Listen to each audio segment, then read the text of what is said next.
This term we're looking at the book of Isaiah, but we're not looking at the whole book, just the second part, chapters 40 to 66. So let's get up to speed on what's been happening in the story of the Bible so far.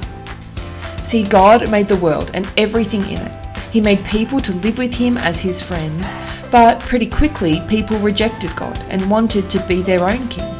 And so they couldn't be friends with God anymore. But God had a plan. He promised Abraham that he would make his family into a very special people. He would give his people a special place to live, and through these special people, the whole world would be blessed. And God, he kept his side of the promise. He rescued his people from slavery in Egypt. He gave them special laws for them to obey so they could be his special people, and even though they grumbled and complained, he gave them a special land to live in. God's people, Israel, were in God's special place, and God was their king.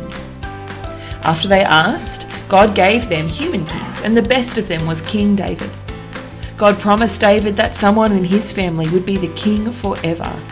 But it didn't seem like any of the kings after David would be any good at being a forever king. They stopped following God and started following pretend gods. And the more they did, the more their sin just grew and grew and grew.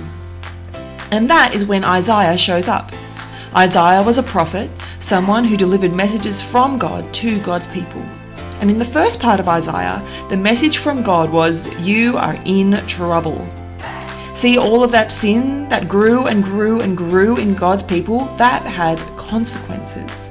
And the consequences were that God's people weren't going to live in God's special place anymore. Jerusalem, God's city, was going to be destroyed, and they were going to be sent into exile.